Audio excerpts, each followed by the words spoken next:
नमस्कार दोस्तों, मैं अमित कुमार और आप देख रहे हैं चरखी दादरी व्लॉग। दोस्तों आज हम मौजूद हैं रोहतक के अंदर और रेस्टोरेंट आप देख सकते हैं जो क्या क्या यहाँ पर व्यवस्था की गई है।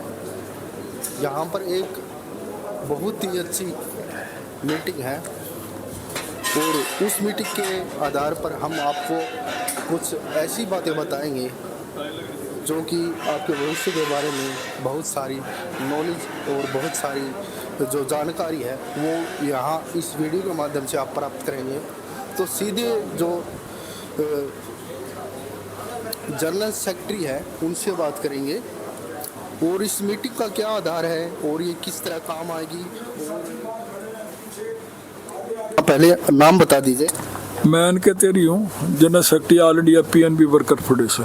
हम एफिलेटेड हैं इंटक के साथ, नेशनल लेवल पे इंटक INBEF के साथ। हम ये रूटीन में जो हर 6 महीने के बाद मीटिंग करते हैं, central committee all India PNB worker federation और PNB worker union northern zone की, ये हमारी जॉइंट सेंट्रल कमेटी है। अभी हमने 8 मार्च को 12वां समझौता करा है, उसके बारे में चर्चा होगी। आगे जो हमारी डिमांड्स हैं एम्प्लॉइज़ की, उसके बारे में बैंकों में भर्ती नहीं हो रही। पर मैं एक छोटा सा आपसे सवाल पूछना चाहूँगा। जो समझौता है, पीछे ये जो बातें हैं वो हमारे दर्शक नहीं जानते। वो समझौता किस प्रकार हुआ था और क्या उसके मुद्दे से जैसे कि समझौता करना पड़ा हो? समझौता करना नहीं पड़ा, हर 5 साल के बाद एग्रीमेंट होता है। सैलरी इंक्रीज, वेजेस के बारे में चर्चा होती है, दूसरी सर्विस कंडीशंस के बारे में चर्चा होती है। और ये हमारा एक ऐतिहासिक समझौता है। पहली बार हमारी 17% इंक्रीज हुई है।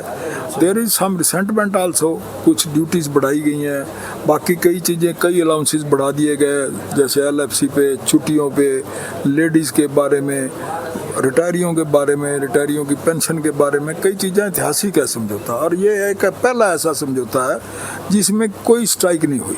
पहले हमें 5-5, 10-10 बार स्ट्राइक करनी पड़ती थी और शॉर्टेस्ट पीरियड में हुआ है। पहले 2-3 साल, 11/2022 को ड्यू था, तो ये हमारा समझौता 1 साल के अंदर हो गया। पिछला कोई भी समझौता 2-2.5 साल से पहले नहीं हुआ।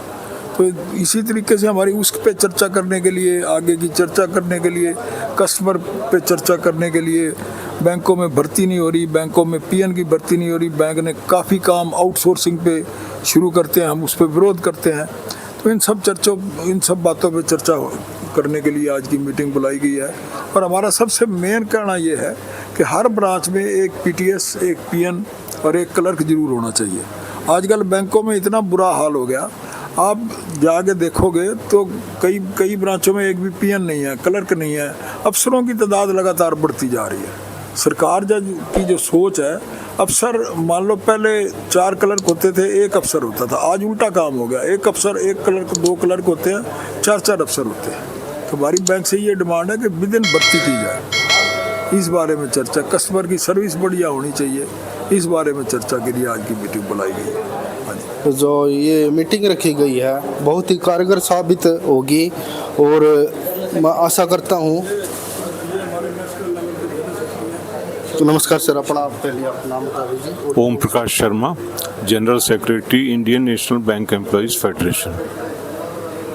जो मीटिंग है उसके बारे में अभी टिहरी साहब ने आपको बताया, वेज रिवीजन एग्रीमेंट जो होता है वो 5 साल के लिए करा जाता है। अब की इस बार का जो एग्रीमेंट हुआ उसकी कुछ यूनिक चीज़ें हैं। पहली बार है कि ये समझौता 6 महीने के अंदर नेगोशिएशन शुरू होते ही पूरा हुआ।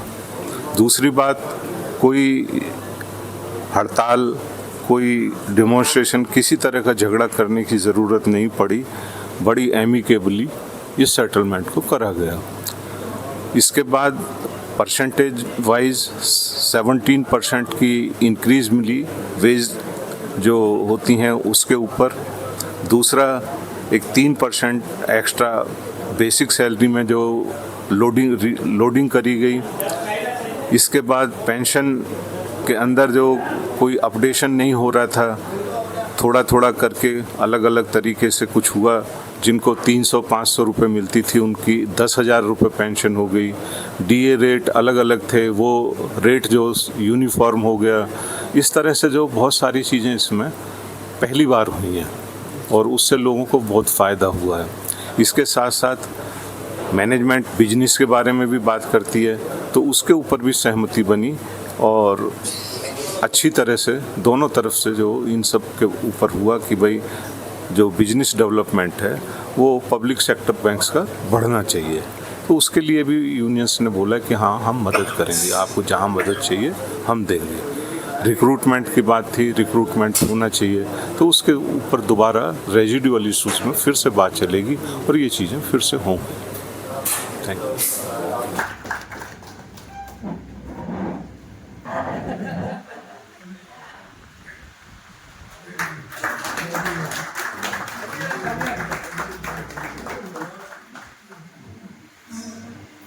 क्वेश्चन जैसे भी मेरी रिक्वेस्ट होगी यहाँ डायस पे स्वागत करेंगे।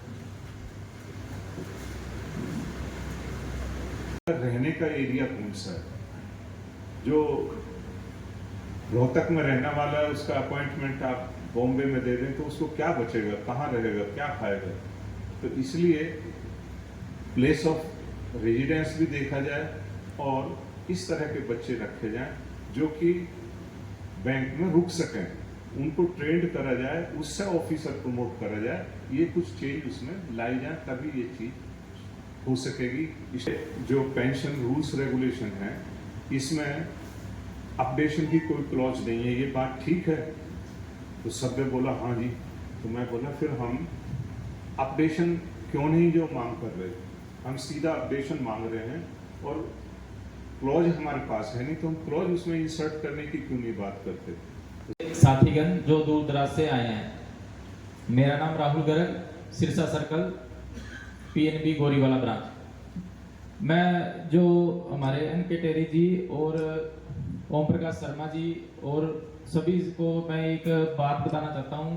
अभी जो सीनियोरिटी से इन्होंने क्लरिकल से ऑफिसर बनाए थे ऑल ओवर इंडिया में, लेकिन जो चंडीगढ़ जोन में है वो 33 वैकेंसी थी, तो इन्होंने पहली लिस्ट जारी की जिसके अंदर सिर्फ 3 ही वैकेंसी ले पाए। उसके बाद मैंने टेरी जी की नॉलेज में भी लाई ये चीज और इन्होंने जनरल सेक्रेटरी को लेटर भी लिखा, जीएम को लेटर लिखा इन्होंने, तो उसके बाद भी जी कुछ नहीं हो पाया और जो 30 वैकेंसी थी वो वैकेंट की वैकेंट रह गई। तो इस बारे में भाई ऐसा आगे से ऐसा ना हो, इस पर कुछ एक्शन लिया जाए या कुछ लेटर आगे इनको लिखा जाए, तो ये चीज जी इस बार। तो धीरे धीरे जैसे पहले पीटीएस से पीएन बनाते थे, इसको सीनियोरिटी बेस से वो खत्म हो गई, पीएन से क्लरिकल भी खत्म कर दी, अब धीरे धीरे ये क्लरिकल से ऑफिसर भी खत्म कर रहे हैं। तो इस बारे में कुछ किया जाए ताकि आगे और ऐसा होना ठीक हो सके। धन्यवाद। पर बैठे हैं तो जो जज्बा और जो चसक और जो एक अनुभव और एक काम करने का तरीका जो होता है उम्र के हिसाब से, युवा साथी और उम्र दराज का तो एक फर्क जरूर पड़ता है। इनसे ये हमारे हम मार्गदर्शन लेंगे। और शर्मा जी ने एक बात कही कि इस विरासत को आगे बढ़ाने के लिए हमारे युवा साथी आगे आए, ताकि जिन्होंने 50-50 साल से इस यूनियन का नाम आगे रखा है और हर सेटलमेंट में इनके साइन होते हैं और इनका नाम होता है, ताकि देखो जो एक विरासत होती है, घर होता है, कोई भी जमीन जायदाद होती है, तो माँ बाप ये सोचता कि मेरा बेटा बड़ा होकर अफसर लगेगा, मेरे पत्तिनों पे चलेगा। तो ये हमारे माई बाप हैं बैंक के हिसाब से, हमारे जो नेता हैं, तो इनकी सोच एक इंडिया का जो जनरल सेक्रेटरी कह रहा कि आगे युवा साथी आए, ताकि वो अपने जो हम उम्र के जो साथी हैं उनको वो गाइड कर सके। आप भाई आप हमारी यूनियन में आओ, हम आपका साथ देंगे। तो न्यू कहते हैं खरबूजे ने देख के खरबूजा रंग बदलता है। तो एक 70 साल का आदमी जाके कहे तो आदमी नया युवा लड़का है, कोई भी सोचेगा यार तो बुजुर्ग है यार, पता नहीं वो तो भाई कब बीमार पड़ जाए या कब अपने तक पूछ पाए ना पूछ पाए। तो हमारे युवा साथी काफी आज विराजमान है। तो जो कहते हैं ईट से महल बना, बूंद बूंद से सागर। तो एक आदमी का एक पक्का दोस्त जरूर होता है, चाहे वो बुरा काम में हो, चाहे घूट मारने में हो, चाहे किसी तरीके की हो, एक का एक पक्का डब्बी हो। तो एक आप यहाँ से एक मिशन लेके जाओ कि मैं तो एक मेंबर तो बढ़ाऊंगा। और मैं हमारे जो सीनियर साथी हैं उनसे भी रिक्वेस्ट करना चाहता हूँ कि हमारे को भी 1-2% साथी ऐसे थे जिनको सीखने की तसक होती है, तो क्यों ना कहीं आप बुला के और हमारे को सिखाए कि जो कोई भी किसी को चिट्ठी पत्री मिलती है तो उसका जवाब कैसे दिया जाता है, मैनेजर से कैसे बात की जाती है और किस तरीके से उसका शांति प्रिय तरीके से कि हमारे किसी स्टाफ का नुकसान भी ना हो और वो बात भी सेटल हो जाए। क्रांतिकारी की बात करें तो हमारे साथी कुछ हमारे बारे में रूबरू है, तो वो अगर इनका आशीर्वाद आया तो वो दूसरा तरीका भी हमारे पास है, लेकिन सारी जगह लट तालक होनी, कहीं ना कहीं कानून और कलम की मार भी आप लोगों को कहीं ना कहीं अगर ज़्यादा ओवर एक्टिंग करेगी तो हमें वहाँ पर नीचा देखना पड़ता है। अगर हमें हर चीज़ की सर्कुलर की या हर मिमो का हमने जवाब कैसे देना है उसकी जानकारी होगी तो हम अपनी जायज़ बात मैनेजर या जीएम या किसी के आगे सर्कल हेड के आगे हम अच्छे तरीके से रख सकते हैं। हमारे सभी सीनियर साथी यहाँ पर आज स्टेज पर बैठे हैं, इनसे मैं एक यही रिक्वेस्ट करना चाहता हूँ कि 2-4 महीने में कोई ऐसा सेमिनार लगाया जाए जैसा आपको समय लगेगा 6 मंथ में, तो जो भी साथी हैं आपको पता चल जाता है। कुछ साथी हमारे सक्सेस से आ रहे हैं कि जिनको सीखने की चाव है तो उनको आप अपना मार्गदर्शन दे ताकि इस यूनियन का मतलब नाम रहे और यूनियन का नाम रहेगा तो यूनियन कंटिन्यू चलती रहेगी और नए साथियों को आप अपनी जिम्मेवारी दो। देखो एक ये तो सच्चाई है, जन्म मृत्यु का तो ये इसमें जीवन चलता रहता है कि एक दिन सबको जाना पड़ेगा उम्र के हिसाब से, तो क्यों ना उस विरासत को हम यूँ नहीं करें कि हम आपके ऊपर होकर काम करेंगे, आपके मार्गदर्शन में ही कुछ बातें आपके रहते हुए हम सीख जाएं तो उसमें सभी साथियों की भलाई है और इस यूनियन का नाम रहेगा और हम भी जयकारा लगाएंगे कि हमारे सीनियर साथियों ने जो हमारे को मार्गदर्शन दिया है उसी के पद चिन्हों पे चलते हुए हम अपने जो मेन मुद्दे हैं उनके ऊपर हमारे साथियों का काम करवाने की कोशिश करेंगे। अब शर्मा जी ने एक बात और कही थी कि दुआ लेना एक बहुत अच्छी बात है। आप किसी साथी का कोई भी अनजा हुआ काम करवा देते हो तो वो अपनी आत्मा से दुआ देगा। आज शर्मा जी 70-75 साल की उम्र में 1.5 घंटा आपके बीच में भाषण दे सकता है, तो ये आप लोगों की एक दुआ का मतलब है। शर्मा जी के लिए मैं आपको रिक्वेस्ट करना चाहूंगा एक बार तालियां बजाई जाए कि इनके हमारे बीच में 100 साल तक ऐसे हमारा मार्गदर्शन करते रहे। आपके बीच में एक हमारे सीनियर साथी और बैठे हैं अनके टेरी, जो कि इनके चोट लगी हुई है, इन्हें हमारे को फिर भी नहीं पता, इनके लिए भी एक बार जोरदार तालियां बजाई जाए। देखो आज इस उम्र में ये चोट से ग्रस्त है और फिर भी ये मतलब आप लोगों के बीच में आए हैं। अगर किसी का हमारे साथी का जुकाम भी हो जाए तो भी 2-4 दिन की छुट्टी लेने की कोशिश करेगा।